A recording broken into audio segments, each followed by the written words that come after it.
একই সাথে কারাগারে বন্দী সময় কাটিয়েছিলেন আমার দেশের সম্পাদক মাহমুদুর রহমান এবং দৈনিক যায় যায় দিনের সম্পাদক শফিক রেহমান।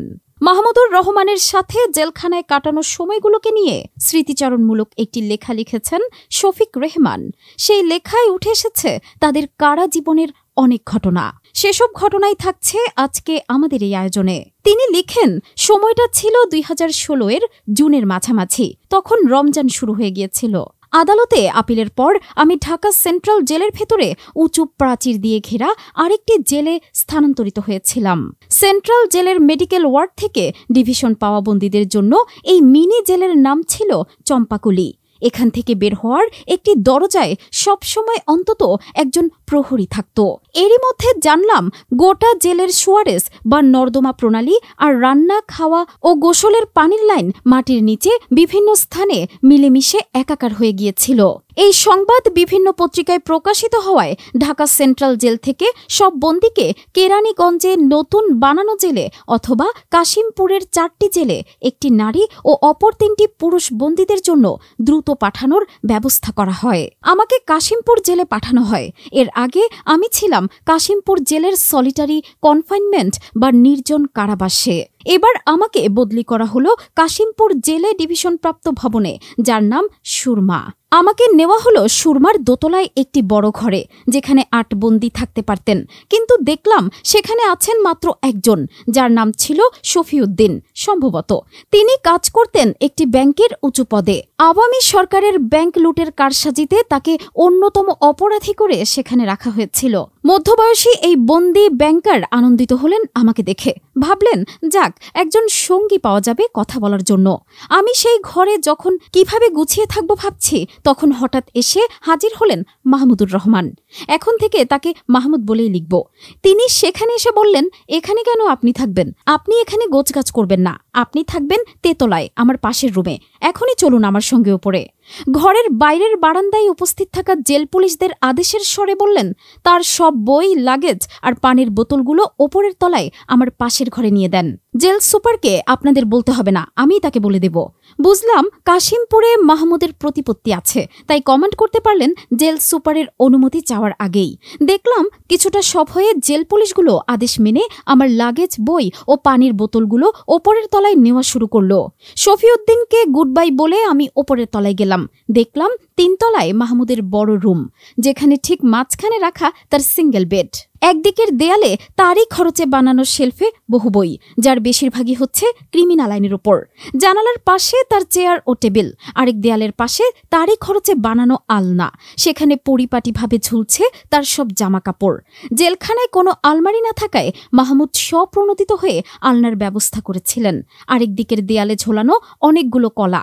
আমি সেদিকে বেশিক্ষণ তাকিয়ে থাকায় মাহমুদ বললেন, জেলেও একটা দোকানে কলা কেনা যায়, কিন্তু আমি সেসব কিনি না। প্রতি সপ্তাহে আমার স্ত্রী পারভিন যখন আমাকে দেখতে আসে, তখন সে কলার ছড়াও নিয়ে আসে, আর নিয়ে আসে লন্ড্রিতে ধোয়া ও ইস্ত্রি করা আমার সব পোশাক। আলনার দিকে তাকিয়ে দেখি তিনি বললেন, মাহমুদ সবসময় ফিটফাট থাকতে ভালোবাসেন।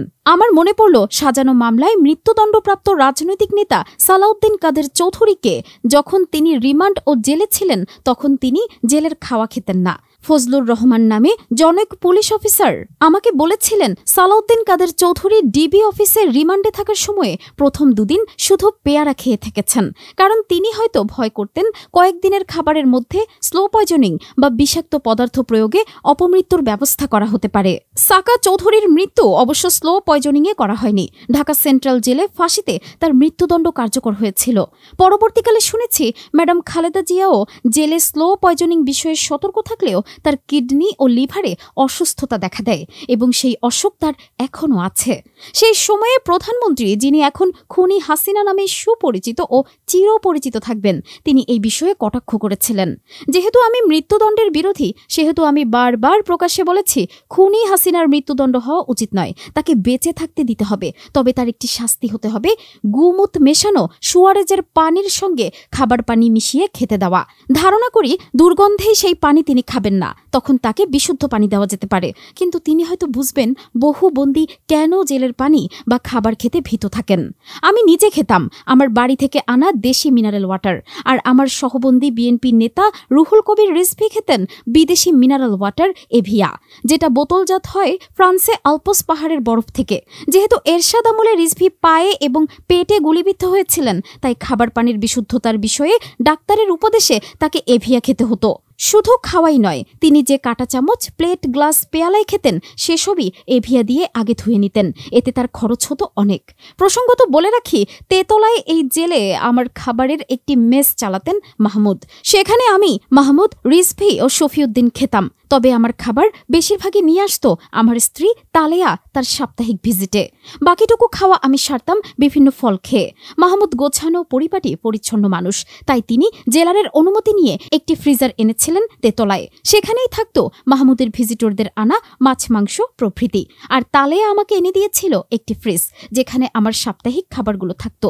এই বিষয়ে সহযোগিতার জন্য আমি ধন্যবাদ জানাচ্ছি তদানীন্তন জেল সুপার মিস্টার প্রশান্তকে। তবে এসব ঘটনা থেকে একটি বিষয় বুঝতে হবে যে জেলে বন্দীরা বিশ্বাস করেন না জেল কর্তৃপক্ষকে। এই অবিশ্বাসের মূল কারণ খুনি হাসিনা। তিনি দিনকে রাত বলতে পারেন, রাতকে দিন বলতে পারেন অবলীলাক্রমে। আমি ইন্ডিয়ার প্রধানমন্ত্রী নরেন্দ্র মোদীকে সতর্ক করে দিচ্ছি, খুনি হাসিনা যদি আপনার অতি সান্নিধ্যে গিয়ে বলেন আই লাভ ইউ, তখনও তাকে বিশ্বাস করবেন না। বস্তুত শেখ পরিবারের কেউ কাউকেই বিশ্বাস করে না। তাই খুনি হাসিনা থাকতেন ঢাকায়, একমাত্র বোন রেহানা লন্ডনে, একমাত্র ছেলে জয় ওয়াশিংটনে, একমাত্র মেয়ে দিল্লিতে, একমাত্র জামাই মিতু শারজাহাতে গৃহবন্দী। এরা পারিবারিক জীবনে অভ্যস্ত নয়, এরা সামাজিক মানুষ নয়, এরা এক বিশেষ ধরনের দুপে পশু মাত্র। মাহমুদ তার রুমে আমাকে একটি চেয়ারে বসিয়ে বললেন, বলতে পারেন এটাই আমার বেডরুম, স্টাডি রুম এবং লিভিং রুম। দেখলাম আরও ৩-৪টি চেয়ার সেখানে আছে। বুঝলাম জেল সুপার ও তার সহকারী এবং অন্য ২-১ বন্দী হয়তো সেখানে এসে তার সঙ্গে কথা বলার অনুমতি পেয়েছেন। মাহমুদের বিছানার ৪ কোণায় ছিল ৪টি পেরেক। সেখানে জানালার শিক থেকে ঝোলানো হতো মশারির ৪ দড়ি। বারান্দা থেকে সেখানে মাহমুদের ঘরেই এসে মশারির দড়ির উপর বসা শুরু করল ৭টি একই রকমের ছোট পাখি। ওদের বলা হয় ৭ ভাইরা পাখি। তিনি বললেন, কেন? জানি না, ওরা একসঙ্গেই থাকে, আকাশে ওড়ে। আপনি কি ওদের বউদের কখনো দেখেছেন? না, দেখিনি। আশ্চর্য, আমি এর আগে কখনোই দেখিনি ৭টি পাখিকে একসঙ্গে আসতে এবং ঘরের মধ্যে দড়িতে বসতে। হ্যাঁ, আমিও দেখিনি। ওরা মুক্ত, এতই মুক্ত যে ঘরকে ওরা বন্দিঘর মনে করে না। আর আমরা বন্দি থাকি ঘরে ও বাইরে, বিশেষত খুনি হাসিনার কুশাসনে। ওই ৭ ভাইরা আমাদের চেয়ে কত বেশি ভাগ্যবান। বললাম। একটু পরেই ৭ ভাইরা উড়ে চলে গেল কোথায় কে জানে। সেদিন সন্ধেবেলায় মাহমুদ আয়োজিত ডাইনিং টেবিলে আমরা ৪ জন খেলাম। আমি 2টি বড় আম খেয়েছিলাম, আর কিছু নয়। কিন্তু মাহমুদ ভোজন বিলাসী। তার মার হাতের রান্না আমি একাধিকবার খেয়েছি আমাদের ফ্ল্যাটে।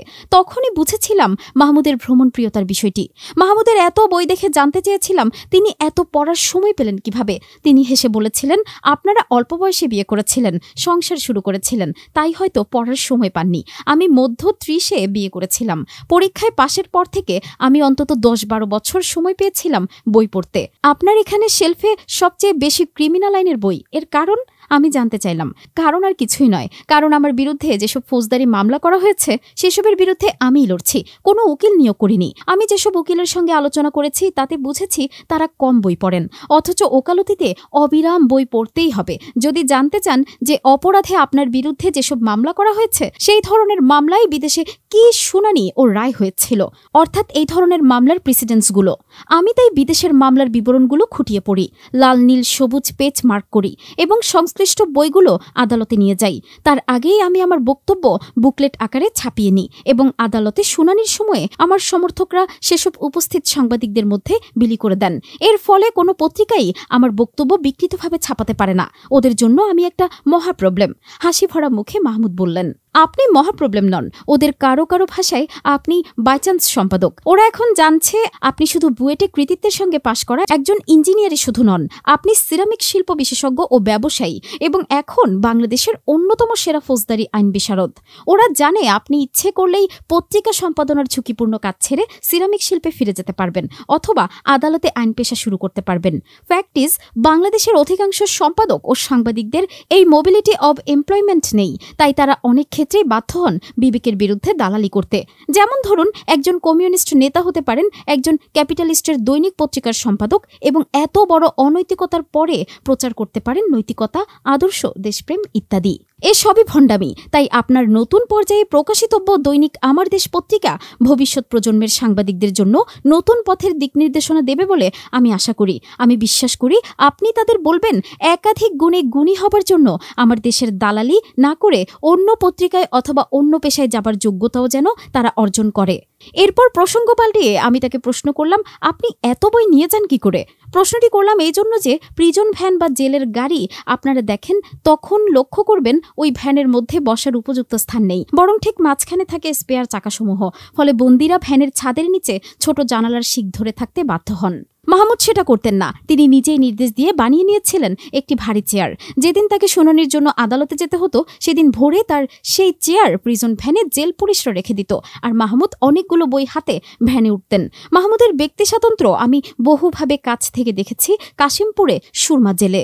যেমন তিনি সুনির্দিষ্ট সময়ে খেতেন, দুপুরে সহবন্দীদের সঙ্গে কন্ট্রাক্ট ব্রিজ খেলতেন, প্রতি সন্ধ্যায় মাগরিবের নামাজ পড়াতেন, যেখানে জেলের বহু বন্দী নিজেদের জায়নামাজ নিয়ে এসে হাজির হতেন ইত্যাদি। তবে ঢাকা সেন্ট্রাল জেল থেকে যখন আওয়ামী নেতা বর্তমানে প্রয়াত মোফাজ্জল হোসেন চৌধুরীর জামাই lieutenant colonel Tareq Saeed Dhaka central jail থেকে সুরমায় বদলি হয়ে এলেন দোতলায়, সেই সন্ধ্যা থেকে মাহমুদ আর এখানে নামাজও পড়াননি এবং খেতেও বসেননি।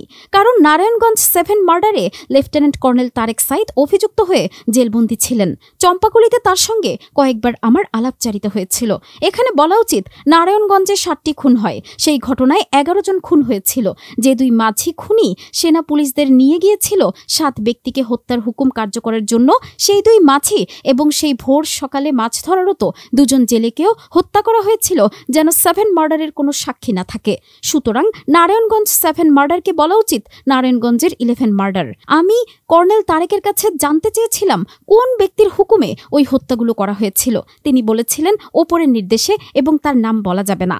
হয়তো তখন লেফটেন্যান্ট কর্নেল তারেক সাইদ আশা করেছিলেন শ্বশুর ও খুনি হাসিনার হস্তক্ষেপে তিনি জেলমুক্ত হয়ে যাবেন। তা আর এখন হলো না। সুরমায় মাহমুদকে তখন প্রশ্ন করায় তিনি বলেছিলেন, এই খুনির সঙ্গে আমি কোনো রকম যোগাযোগ রাখতে চাই না। কাশিমপুরে মাহমুদ আরেকটি কাজ করতেন, সেটা হলো জেল পুলিশ ও জেলবন্দীদের মধ্যে সালিশি করা। অর্থাৎ বন্দী অবস্থাতে মাহমুদ ছিলেন এক ধরনের বিচারক। কাশিমপুর জেলের ভেতরে ঢুকলেই দেখবেন বড় বড় সাইনবোর্ডে স্টেইনলেস স্টিলের অক্ষরে লেখা আছে, রাখিব নিরাপদ, দেখাবো আলোর পথ। আসলে ওই সাইনবোর্ডটি হওয়া উচিত, তোমাদের রাখিব বিপদে, আমরা যাব টাকার পথে। সাধারণ পুলিশ বাহিনীর প্রতি ঈর্ষাপরায়ণ জেল পুলিশরা কারণটা আমি জানতে চেয়েছিলাম জেল পুলিশদের কাছে। তাদের উত্তর ছিল, বাইরের পুলিশরা তো সবার কাছ থেকেই টাকা আদায় করতে পারে, আমরা তো জেলে থেকে সেটা পারি না, সুতরাং জেলবন্দীরাই আমাদের একমাত্র ভরসা। এই টাকা তারা উপার্জন করত জেলবন্দীদের জামিনের ব্যবস্থা করে দেওয়ার প্রলোভন দেখিয়ে। জেলবন্দীরা তাদের আত্মীয় স্বজনের মারফতে জেল পুলিশদের নির্বাচিত ব্যক্তিদের টাকা দিলেও জামিন হতো না। এই প্রতারণার বিরুদ্ধে তারা মাহমুদের কাছে সালিশের জন্য যেত। সংশ্লিষ্ট পুলিশদের ডেকে মাহমুদ বিচার করতেন এবং জেলবন্দীদের ক্ষতিপূরণের ব্যবস্থা করতেন।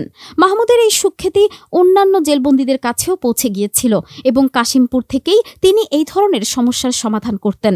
মাহমুদের গভীর প্রভাব, সাংগঠনিক ক্ষমতা এবং ধর্মপরায়ণতার সঙ্গে যোগ করতে হবে তার সঙ্গীত ও মুভি প্রিয়তা। তিনি বহু বাংলা, হিন্দি, ইংরেজি মুভি দেখেছেন। ঘুমানোর আগে তিনি ইয়ারফোনে বিভিন্ন ধরনের গান শুনতেন। আক্ষরিকভাবেই মাহমুদ আমার কাছের মানুষ ছিলেন। তার পাশের রুমটি ছিল আমার রুম। রোজ বিকেলে বারান্দায় বসে চা খেতাম। একদিন তাকে বলেছিলাম, আপনাকে মানুষ ইসলামপন্থী ও ভারত বিরোধী রূপেই চেনে, কিন্তু সেটা আপনার সামগ্রিক চরিত্রের অর্ধেক। বাকি অর্ধেক হলো আপনার বিভিন্ন বিষয়ে, বিশেষত আইন বিষয়ে জ্ঞান।